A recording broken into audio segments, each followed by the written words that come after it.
So hello बच्चा बाडी। तो यार इलेक्ट्रिसिटी का पार्ट थर्ड और आज हम लोग डिस्कस करेंगे प्रीवियस ईयर्स क्वेश्चंस जो बेस्ड होंगे ओम्स लॉ और रेसिस्टिविटी पर। तो अगर आपने पहली वीडियो नहीं देखी है तो लिंक डिस्क्रिप्शन में है, वहां से जाके आप देख सकते हैं। तो चलो बेटा पहला क्वेश्चन देखते हैं। State the factors on which resistance of a cylindrical conductor depends. ठीक है, तो यार क्या है कि एक सिलेंड्रिकल कंडक्टर है बेटा, एक सिलेंड्रिकल कंडक्टर है। आपसे बोला है कि वो फैक्टर्स बताइए जिन पर इसका रेसिस्टेंस डिपेंड करता है। तो रेसिस्टेंस किस किस पर डिपेंड करेगा बेटा? एक तो आपका लेंथ पर, दूसरा एरिया ऑफ क्रॉस सेक्शन पर, तीसरा नेचर ऑफ मटेरियल पर, है ना, पढ़ाया था मैंने लास्ट वीडियो में, और चौथा टेम्परेचर पर। तो पहला इतना पार्ट का आंसर तो मैंने आपको बता दिया। ठीक है, अच्छा यार लेंथ क्या होती है? देखो लेंथ आपको पता है यहां से यहां तक, ये क्या है बेटा? इसकी लेंथ है। एरिया ऑफ क्रॉस सेक्शन क्या होता है बच्चों? एरिया ऑफ क्रॉस सेक्शन क्या होता है बताओ जरा मुझे। एरिया ऑफ क्रॉस सेक्शन होता है ये वाला एरिया, देखो ये वाला एरिया। क्या बोलते हैं बेटा इसको? Area of cross section. ये होता है एरिया ऑफ क्रॉस सेक्शन और ये होती है लेंथ इसकी। क्लियर है? How will resistance of a conductor change if it is stretched? बेटा समझो अब क्या बोल दिया आपसे, ये स्क्रीनशॉट ले लो जल्दी से। ले लिया? ठीक है। अब आपको बोला कि भाई एक कंडक्टर है, एक कंडक्टर है और उसका हमने क्या किया, उसको स्ट्रेच करके डबल कर दी उसकी लेंथ। अब बेटा समझो, इसकी लेंथ को हमने बोल दिया L, ठीक है, और इसका जो एरिया है, एरिया ऑफ क्रॉस सेक्शन, इसको हमने बोल दिया A। ठीक है बेटा, क्या बोल दिया? A। क्लियर है? अब आपको बोला है कि यार इसको ना, इसको स्ट्रेच करके डबल किया गया है। कैसे बेटा? If it is stretched so that its length is doubled. इसको इस तरह से स्ट्रेच किया गया जैसे रबर नहीं होती अपने पास, रबर है, रबर का कोई इतनी लंबी रॉड है ऐसे, है ना। अब अगर मैं इसको खींच के डबल करूंगा, अगर मैं उसको खींच के डबल करूं तो यार देखो उसकी लेंथ तो डबल हो गई, लेकिन उसकी मोटाई आधी हो जाएगी ना, उसकी थिकनेस आधी हो जाएगी, और थिकनेस आधी हो जाएगी तो ये एरिया ऑफ क्रॉस सेक्शन भी आधा हो जाएगा। नोट करने वाली बात है। देखो बेटा, अगर आप किसी की लेंथ को वैसे ही बढ़ा रहे हैं कि उसमें और वायर जोड़ लिया, ठीक है, तो कहानी अलग है। लेकिन अगर आप किसी वायर को स्ट्रेच करके खींच के उसकी लेंथ को डबल करते हो तो उसकी लंबाई तो बढ़ जाती है लेकिन पतला हो जाता है। क्लियर है ना? तो ऐसे ही वायर क्या हो जाएगा बेटा? देखो भैया वायर कुछ ऐसा दिखेगा आपको, ठीक है, लेंथ उसकी लगभग डबल हो जाएगी और एरिया ऑफ क्रॉस सेक्शन आधा हो जाएगा। अब देखो उस पर क्या फर्क पड़ा। ये एरिया ऑफ क्रॉस सेक्शन कितना है बेटा? पहले A था तो अभी A/2 हो जाएगा। लेंथ पहले L थी तो अब कितनी हो जाएगी? 2L। देखो बेटा पहले लेंथ कितनी थी? L, आपने उसको स्ट्रेच करके खींच के उसकी लेंथ को डबल कर दिया तो लेंथ को क्या लिख देंगे? 2L। अच्छा, अब स्ट्रेच करने से एरिया पे क्या फर्क पड़ा? जितना मोटा पहले था उसका हाफ हो जाएगा, यानी एरिया पहले वाले का कितना हो गया? हाफ हो गया। अच्छा, पहले देखो क्या बोला इसने, how will resistance of a conductor change, कि रेसिस्टेंस कैसे चेंज होगा ये सब करने पे। यहां वाला रेसिस्टेंस बताओ जरा क्या होगा। यहां वाला रेसिस्टेंस अगर हम बात करें, रेसिस्टेंस कितना हो गया बेटा? रेसिस्टेंस कितना होता है? Rho into L by A. क्या बेटा? Rho into L by A. Clear है? यहां रेसिस्टेंस इतना था। ओके, अब बेटा यहां देखो, यहां रेसिस्टेंस कितना हो जाएगा? आर डैश या आर न्यू, आर डैश बोल दो आप इसको, ठीक है। स्ट्रेच करने के बाद जो नया रेसिस्टेंस बना, चलो मैं आर न्यू लिख देता हूं। क्या बेटा? R new. वो कितना हो जाएगा? रो इंटू एल। लेंथ कितनी है बेटा यहां पे? भाई रो रेसिस्टिविटी होती है इंटू आर का फॉर्मूला है ना, R equals rho into L by A. ठीक है, तो आर न्यू बराबर रो इंटू लेंथ, लेंथ कितना है? 2L। ओके, और ये कितना हो जाएगा?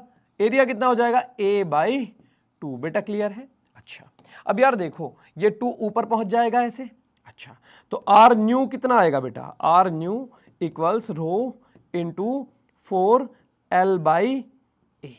क्लियर है? अच्छा, और आगे समझो, तो आर न्यू इक्वल्स, ये 4 को मैं बाहर बुला लूं क्या? 4 को बाहर बुला लूं क्या? और 4 के बाद और बचा क्या बेटा? 4 मैंने बाहर बुला लिया, rho into L by A, rho into L by A. अच्छा बेटा जरा ये देखो, ये क्या है? ये पुराना वाला रेसिस्टेंस है कि नहीं है? R equals to rho into L by A. तो rho into L by A को मैं आर लिख दूं क्या? लिख दूं क्या? देखो जरा, तो आर न्यू कितना हो जाएगा बताओ? आर न्यू बराबर 4 इंटू आर। अच्छा, यही तो था कि नया रेसिस्टेंस, नया रेसिस्टेंस, अब देखो जरा, नया रेसिस्टेंस पुराने वाले रेसिस्टेंस का 4 गुना बढ़ गया। बेटा क्लियर है? अच्छा, सोचो कैसे बढ़ा। देखो एक तो लेंथ डबल हुई, लेंथ डबल हुई तो रेसिस्टेंस डबल हो गया। ओके, बहुत बढ़िया। अब एरिया ऑफ क्रॉस सेक्शन आधा हुआ, अब एरिया ऑफ क्रॉस सेक्शन आधा हुआ तो जितना पहले था उसका भी डबल हो गया, मतलब डबल का भी डबल हुआ। क्लियर हो गया? यस और नो बताओ मुझे। ओके, तो कितना बढ़ गया बेटा? 4 गुना बढ़ गया। क्लियर है? स्क्रीनशॉट ले लो जल्दी से। ले लिया? ठीक है यार, क्वेश्चंस को ना खुद से ट्राई किया करो, ठीक है? अब क्वेश्चंस को आप लोग खुद से ट्राई करेंगे तो थोड़ा सा फील आएगा। चलो, इसकी तो थ्योरी बतानी है मेरे को। What material is used in making the filament of an electric bulb? देखो बेटा, फिलामेंट क्या होती है? ये जो जल रही है ना, ठीक है, हाँ, ये वाली, ये जो स्प्रिंग जैसी आपको दिख रही है, क्या बोलते हैं बेटा इसको? फिलामेंट बोलते हैं। क्या बोलते हैं इसको? फिलामेंट। और जनरली फिलामेंट किससे बनी होती है? टंगस्टन से। किससे बेटा? टंगस्टन, टंगस्टन मेटल से, ठीक है? क्या? टंगस्टन, ठीक है। अच्छा यार, ये टंगस्टन से ही क्यों बनी होती है? बल्ब की फिलामेंट टंगस्टन से ही क्यों बनी होती है? बता सकते हैं आप लोग मुझे? अच्छा सोचो। क्योंकि यार देखो, जब बल्ब जलेगा ना तो इसका टेम्परेचर, क्या बेटा? टेम्परेचर बहुत ज्यादा हो जाता है, ठीक है? अब अगर टेम्परेचर ज्यादा हो जाएगा, है ना, अगर ज्यादा गर्मी बढ़ जाएगी, तो अगर कोई हल्का सा मेटल होता तो वो तो टूट जाता, ठीक है? तो पहली बात क्या है कि इसका मेल्टिंग पॉइंट बहुत हाई होता है। हाई टेम्परेचर पर भी ये जल्दी से मेल्ट नहीं होता, टूटता नहीं है। पहली बात भाई, टंगस्टन से बनी होती है फिलामेंट। किससे बनी होती है बेटा? टंगस्टन से। टंगस्टन से क्यों बनी होती है? आंसर दो। Name the characteristics which make it suitable for this. Characteristic बताइए इसकी, या इसकी प्रॉपर्टीज बताइए जो इसको यहां पे सुटेबल बनाती हैं कि इसको बल्ब में यूज किया जा सकता है, ठीक है? पहली कैरेक्टरिस्टिक क्या है बेटा? कि उसका मेल्टिंग पॉइंट बहुत ज्यादा है। मेल्टिंग पॉइंट बहुत ज्यादा है तो ज्यादा टेम्परेचर पर भी वो मेल्ट नहीं होगा, पिघलेगा नहीं, टूटेगा नहीं। क्लियर है? दूसरा क्या है? दूसरा क्या है कि इसकी रेसिस्टिविटी बहुत ज्यादा होती है। अभी आप लोग याद कर लेंगे, रेसिस्टिविटी ज्यादा होती है। तो रेसिस्टिविटी ज्यादा होने की वजह से जब करंट पास होता है ना तो एक गर्म हो जाता है और ग्लो करने लगता है। क्लियर है? ओके, चलो, दोनों प्रॉपर्टी समझ में आ गई। ओके बेटा, the following table gives the resistivity of 3 samples. ठीक है बेटा, अब ये टेबल 3 सैंपल्स की रेसिस्टिविटी दे रहा है। एक ए है, एक बी है और एक सी है।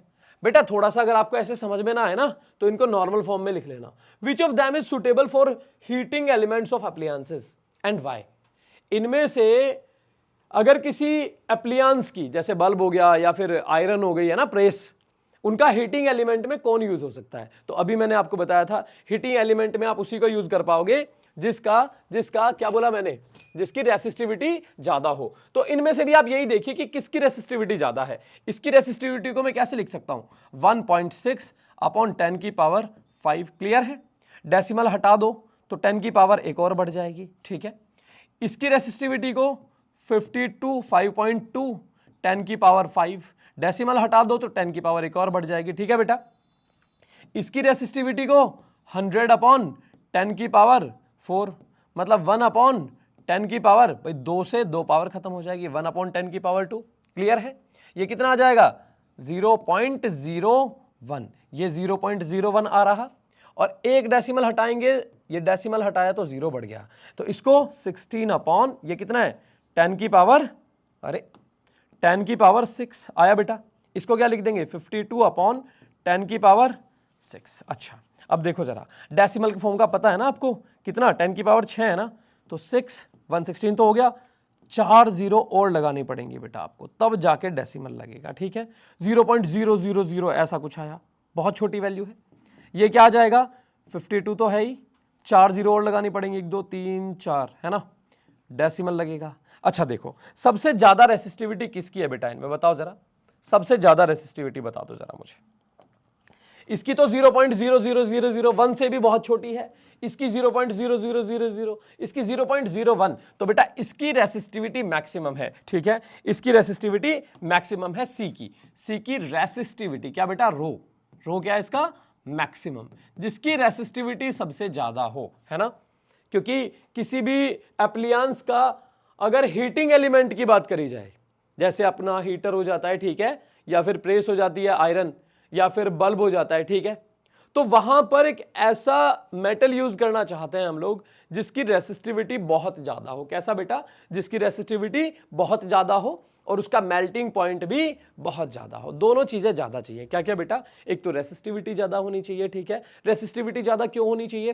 क्योंकि रेसिस्टिविटी ज्यादा रहती है ना तो करंट के पास होने पर वो हीट होना शुरू हो जाता है।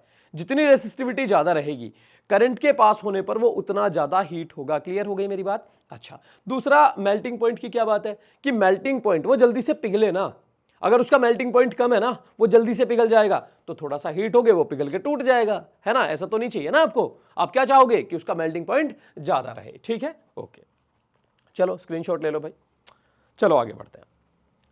फाइंड द नंबर ऑफ, देखो यार खुद से ट्राई करो पहले क्वेश्चंस को, उसके बाद देखो। ऐसा नहीं आप देख रहे हो ना, आपने देखा मैंने सॉल्व करा दिया तो भाई आपका दिमाग नहीं चल रहा ना फिर, है ना? आपका दिमाग नहीं चलेगा, नहीं कर पाओगे क्वेश्चंस। ठीक है, पहले खुद से ट्राई करो। गलत हो रहा है कोई प्रॉब्लम नहीं है, पहले खुद से करना है बट, ठीक है ना? उसके बाद वीडियो को देखना है। Find the number of electrons transferred. अच्छा बेटा क्या पूछा? इलेक्ट्रॉन्स पूछा। क्या पूछा बेटा? नंबर ऑफ इलेक्ट्रॉन्स ट्रांसफर्ड, है ना, between 2 points kept at a potential difference of 20 volt, है ना, if 40 joule work is done. बेटा देखो पोटेंशियल डिफरेंस दे दिया आपको, क्या क्या गिवन है, सॉल्व करो। गिवन क्या क्या है बेटा? पोटेंशियल डिफरेंस दे दिया आपको 20 वोल्ट, है ना, और वर्क दे दिया कितना? 40 जूल, और आपसे नंबर ऑफ इलेक्ट्रॉन्स फाइंड करने को बोला है बेटा। ठीक है, चलो नंबर ऑफ इलेक्ट्रॉन्स डायरेक्ट नहीं बता सकते, चार्ज तो बता सकते हो, क्योंकि V का फॉर्मूला आपको पता है, V इक्वल्स होता है W/Q, पोटेंशियल डिफरेंस बराबर work done upon charge moved. ठीक है, तो यहां से चार्ज का फॉर्मूला क्या बनेगा? Q बराबर हो जाएगा W अपॉन में V। क्लियर है बेटा? यस और नो बताइए क्या हो जाएगा, बोलो। Q को इधर ले आए, V नीचे भेज दिया, Q इक्वल्स W/V। तो Q इक्वल्स कितना आया बताओ जरा? W कितना है? 40 जूल, अपॉन V कितना है? 20 वोल्ट। तो Q कितना आ गया? 2 कूलाम। कितना आया बेटा? 2 कूलाम। अच्छा, चार्ज निकल चुका ना, अब चार्ज निकल चुका तो ये निकालना बड़ा आसान है फिर, है ना? चार्ज निकल चुका है। अच्छा, अब एक बात समझो आप लोग कि अगर कभी चार्ज मिल जाए तो चार्ज बराबर क्या होता था? Number of electrons into E. Q बराबर NE, लास्ट वीडियो में पढ़ाया मैंने कैसे आता है। टोटल चार्ज बराबर नंबर ऑफ इलेक्ट्रॉन्स इनटू, बोलो, एक इलेक्ट्रॉन का चार्ज। ठीक है, तो वही फॉर्मूला मैं लगाऊंगा, 2 equals number of electrons into 1.6 into 10 की पावर -19 कूलम्ब। क्लियर है? तो ये पूरा उठ के इधर डिवाइड में आ जाएगा, तो n बराबर क्या हो जाएगा? 2/1.6 इंटू 10 की पावर 19 इलेक्ट्रॉन्स। क्लियर है? सॉल्व कर लेना, बाकी आंसर आ जाएगा। ठीक है, डेसिमल हटा के एक जीरो बढ़ जाएगी। ठीक है तो n इक्वल्स टू कितना हो जाएगा? 10 होता तो ये कितना हो गया? 2 इंटू 10, और 10 के साथ एक यहां से मंगा लो जीरो, तो ऊपर 10 की पावर 18 रह गया, है ना, 10 की पावर 18, और यहां नीचे 16 है बेटा। तो n इक्वल्स कितना आ जाएगा? 2 इंटू ये आता 6.25, 12.5 इंटू 10 की पावर 18 इलेक्ट्रॉन्स। बेटा क्लियर हुआ कि नहीं हुआ? ये कैलकुलेशन आपको आती होगी। ठीक है, मैंने क्या किया? डेसिमल हटा दिया तो ऊपर जीरो बढ़ा दी। ठीक है, अब जीरो बढ़ाने के बाद 20 को मैंने 2 इंटू 10 लिखा था। क्या लिखा था? 2 इंटू 10 लिखा था बेटा, 2 इंटू 10 लिखा था। अब ये वाली जो जीरो बढ़ाई है, ये जीरो मैंने 10 की पावर 19 थी, 10 की पावर 19 थी, 20 इंटू 10 की पावर 19, तो 19 पावर में से एक पावर मैंने यहां बुला ली। बोलो आया? एक जीरो मैंने इधर बुला लिया तो पावर 18 रह गई। क्लियर है? ये 100 हो गया और पावर 18 रह गई। अब 16 से 100 को डिवाइड करते हैं तो कितना आता है? 6.25 आता है, इंटू 2 करेंगे तो 12, भाई ये कितना है? 6.25, 12.50 आ जाएगा, 12.50। क्लियर है ना? ठीक है, कैलकुलेशन तो आती होगी ना यार, इतनी नहीं आती तो सीख लो भाई, नहीं तो कुछ नहीं होगा। चलो ये ट्राई स्क्रीनशॉट ले लो भाई इसका जल्दी से। अच्छा, अब इसका ना, इस क्वेश्चन को आप लोग खुद से ट्राई करें, पहले खुद से ट्राई करो। कर लिया? वीडियो पॉज करके ट्राई करो। कर लिया? चलो देखो। अच्छा बेटा, a piece of wire of resistance 6 omega, a piece of wire of resistance 6 omega. देखो रेसिस्टेंस दे दिया बेटा, आर दे दिया, आर है 6 ओमेगा। जो जो गिवन इंफॉर्मेशन है ना उसको लिखते जाओ। Is connected to the battery of 12 volt, है ना, 12 वोल्ट। ठीक है बेटा, क्या दे दिया? वोल्ट में क्या होता है? पोटेंशियल डिफरेंस बराबर 12 वोल्ट। ठीक है, जो इंफॉर्मेशन गिवन है उसको लिखते जाना है, simple. Find the amount of current flowing through it. अच्छा, करंट पूछ लिया तो I इक्वल्स क्या होता है? V equals I R, ohm's law में पढ़ा, V इक्वल्स आई आर। तो आई के लिए क्या फॉर्मूला बनेगा, आई को यहीं रखो, आर को नीचे पहुंचा दो, आई इक्वल्स वी अपॉन में आर। बेटा क्लियर हो गया, I equals we upon are, पहले फॉर्मूला लिख दो, I equals we upon are. तो आई इक्वल्स वी कितना है बेटा 12 वोल्ट, आर कितना है 6 ओमेगा, तो आई इक्वल्स कितना आ गया बेटा 6 2 12, 12 एम्पियर। ओके बहुत बढ़िया, ठीक है, यहां तक आया, करंट हमने फाइंड कर दिया। अब आगे क्या बोला है, now the same wire is redrawn by stretching it. बेटा समझो, सेम वायर, देखो मैंने लास्ट क्वेश्चन में करके दिखाया था, the same wire is redrawn by stretching it to double its length. बेटा फिर से वायर को स्ट्रेच करके वायर को खींच दिया हमने, वायर को ऐसे खींचा कि उसकी लेंथ डबल हो गई। बोलो आया, अब लेंथ डबल हो गई। देखो बेटा सुनो ध्यान से, अगर वायर को खींच के डबल करते हो आप तो लेंथ तो डबल हो गई है, लेकिन एरिया आधा हो जाता है। बोलो आया नहीं आया, एरिया ऑफ क्रॉस सेक्शन आधा हो जाएगा। तो रेसिस्टेंस में क्या फर्क पड़ेगा, ऐसा करने से नया रेसिस्टेंस आर न्यू है ना, क्या बोलेंगे उसको, नया रेसिस्टेंस कितना हो जाएगा बेटा आफ्टर स्ट्रेचिंग। बेटा समझो, आफ्टर स्ट्रेचिंग आर न्यू, नया रेसिस्टेंस कितना हो जाएगा, बोलो 4R। कितना हो जाएगा बेटा, 4 गुना बढ़ जाता है ना, लास्ट क्वेश्चन में मैंने समझाया था, इसमें भी एक्सप्लेन कर देना आप लोग उसको पूरा, ठीक है, जैसे मैंने लास्ट क्वेश्चन में समझाया आप लोगों को। स्ट्रेच करके डबल किया ना लेंथ को, तो रेसिस्टेंस पुराने रेसिस्टेंस का 4 गुना हो जाता है। कितना हो गया 4 इंटू पुराना रेसिस्टेंस कितना था बेटा 6 ओमेगा, 6 ओमेगा कितना हो जाएगा 24 ओमेगा। बहुत बढ़िया, क्लियर है। Find the resistance of the new wire, ये मैंने आपको शॉर्ट में बता दिया, जैसा लास्ट क्वेश्चन में आपको समझाया था ना, उसी तरह से आपको पूरा करके समझाना है, ठीक है ना। चलो मैं समझा देता हूं, नहीं तो रोएंगे आप लोग फिर, ठीक है।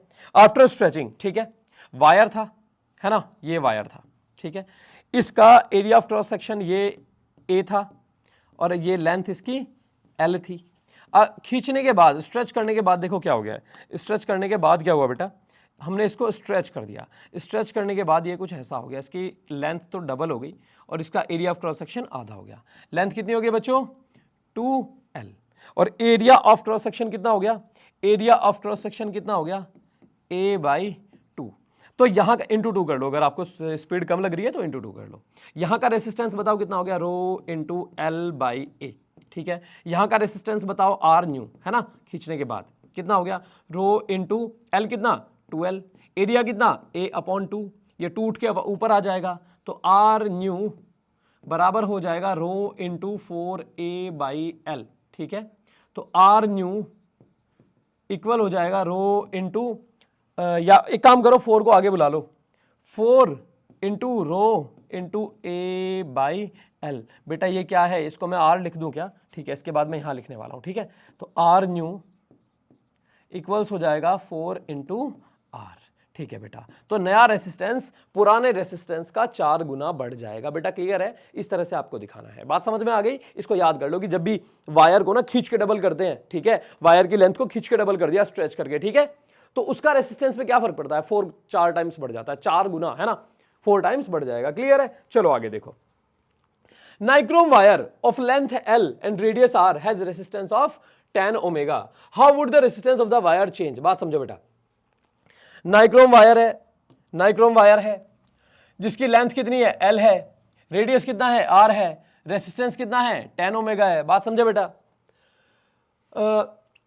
How would the resistance of the wire change when only length of the wire is doubled. अब आपको पता है, अगर लेंथ डबल करोगे, याद है factors affecting the resistance of conductor, length से क्या फर्क पड़ता था, लेंथ के साथ रेसिस्टेंस डायरेक्टली प्रोपोर्शनल था। लेंथ डबल तो रेसिस्टेंस भी डबल, क्या हो जाएगा 20 ओमेगा हो जाएगा। बेटा आया नहीं आया, लेंथ डबल करने पर resistance will also get doubled, लिख देना आप लोग। Only diameter of the wire is doubled. बेटा देखो, पहले डायमीटर इतना था, डायमीटर को डबल कर दिया इस बार। डायमीटर को डबल करना मतलब एरिया डबल करना। बेटा क्लियर है, एरिया डबल करना, डायमीटर को डबल करना मतलब एरिया डबल करना, या रेडियस को डबल करना मतलब एरिया डबल करना। क्लियर हो रही है मेरी बात, यस और नो बताइए। ओके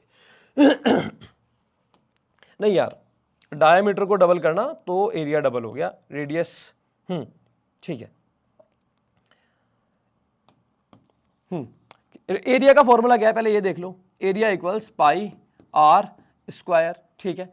तो एरिया इक्वल्स, अब जब रेसिस्टेंस डबल करेंगे, सॉरी जब डायमीटर डबल करेंगे हम लोग, सोच के देखो जरा, तो रेडियस भी तो डबल हो रही है ना, डायमीटर डबल किया तो रेडियस डबल हुई है ना, तो पाई इंटू 2r का, या एक काम करो पूरा फॉर्मूला लिखो आप, ठीक से समझ में आएगा थोड़ा सा, ठीक है।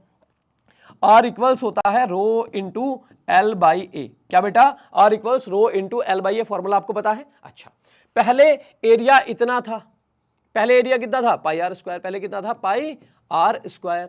अब की बार आपने क्या कर दिया, उसको डायमीटर डबल कर दिया, तो रेडियस भी डबल हुई ना बेटा, डायमीटर डबल तो रेडियस भी डबल। अब की बार रेडियस कितनी हो गई, 2r। अब की बार एरिया कितना है, पाई इंटू 2r का स्क्वायर। बेटा क्लियर है, ये सोनो बताइए मुझे, पक्की बात है, ठीक है।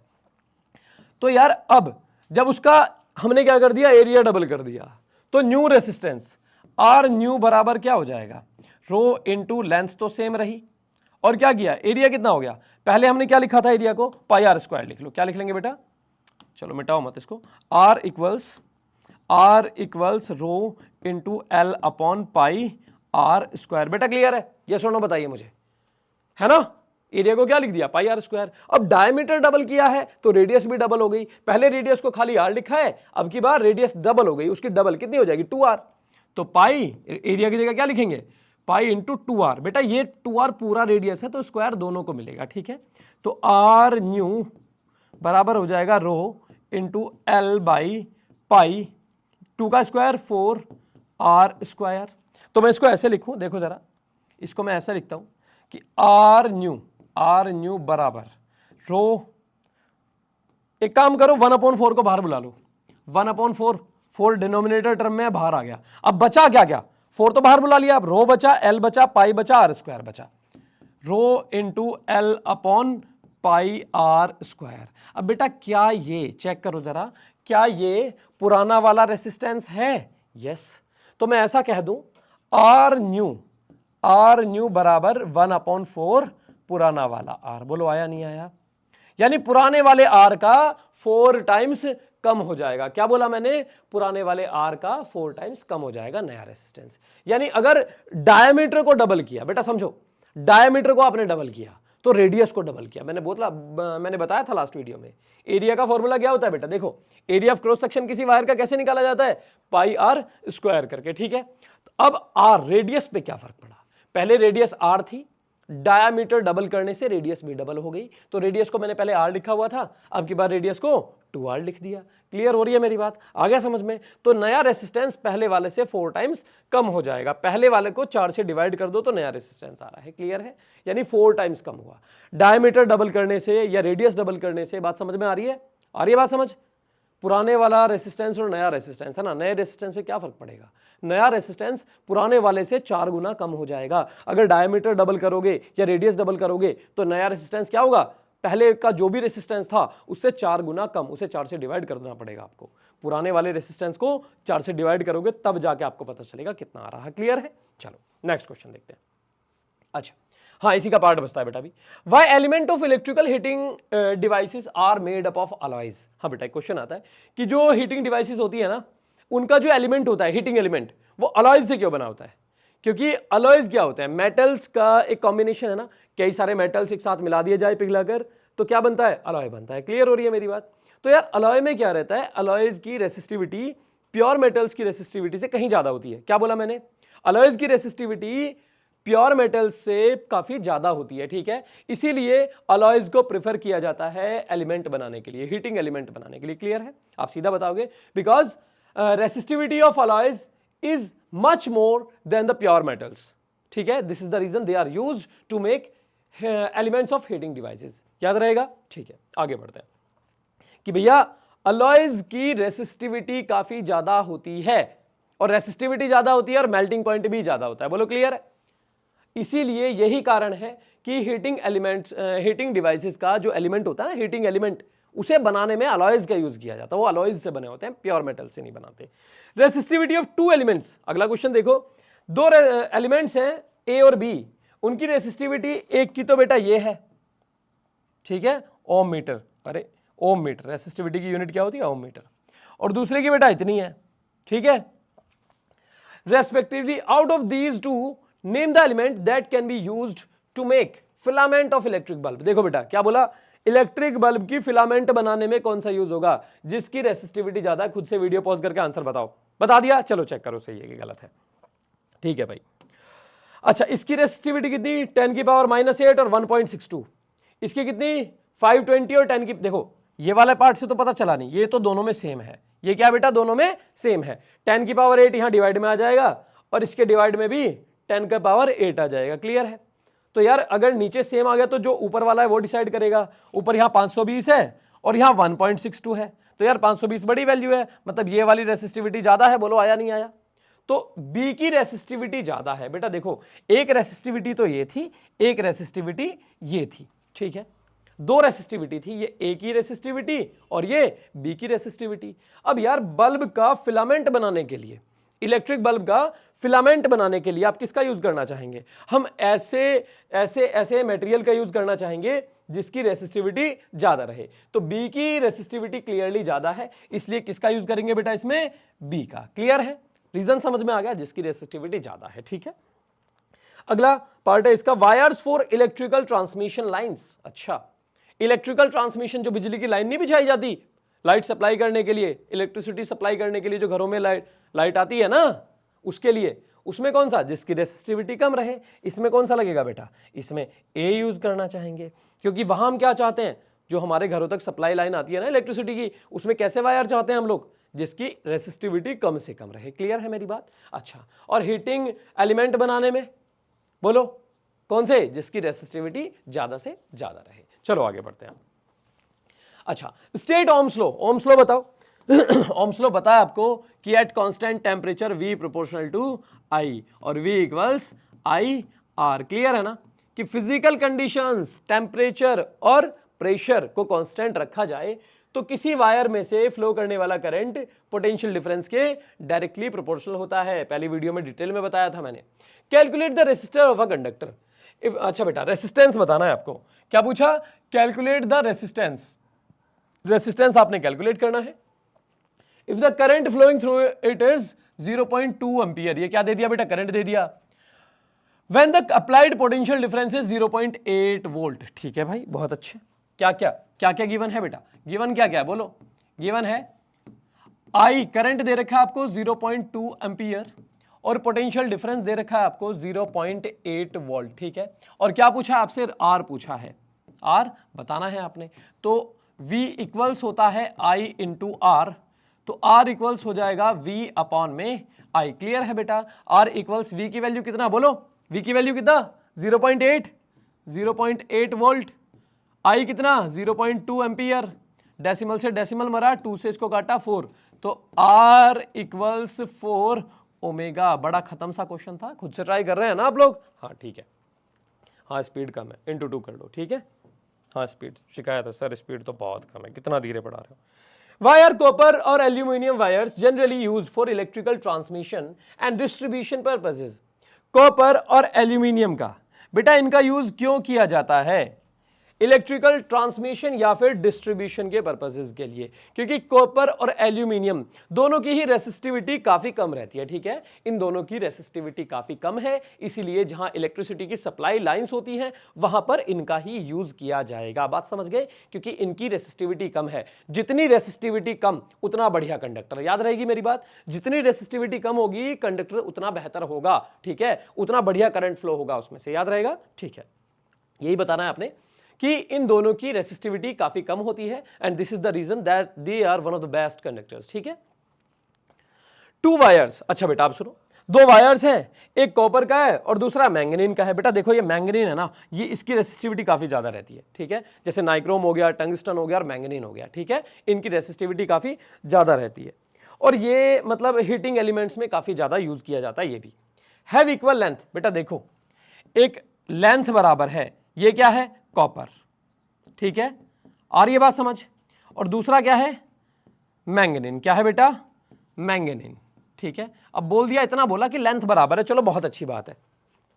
अच्छा बेटा सोचो, सोच के देखो, अगर दोनों लेंथ बराबर है दोनों की, तो कॉपर बढ़िया कंडक्टर है और इसकी रेसिस्टिविटी ज्यादा रहती है। ठीक है, कॉपर की रेसिस्टिविटी बहुत कम है, इसकी रेसिस्टिविटी बहुत ज्यादा है। बात समझ गए आप लोग मेरी, कॉपर की रेसिस्टिविटी कम होती है, मैंगनीन की रेसिस्टिविटी ज्यादा होती है, ठीक है, अगर बराबर बराबर लेंथ के हैं तो मैंगनीन की रेसिस्टिविटी ज्यादा ही है, 100% ज्यादा है। लेकिन एक कंडीशन आ जाएगी कि भाई थिकनेस भी तो देख लो, हो सकता है कॉपर का वायर बहुत पतला सा है, मैंगनीन का वायर बहुत मोटा सा है, बोलो आया? तो उस टाइम पर मैंगनीन की और इसकी रेसिस्टिविटी बराबर भी हो सकती है। क्लियर है ना? क्योंकि लेंथ तो सेम है, लेकिन फिर area of cross section area भी तो बताता है ना।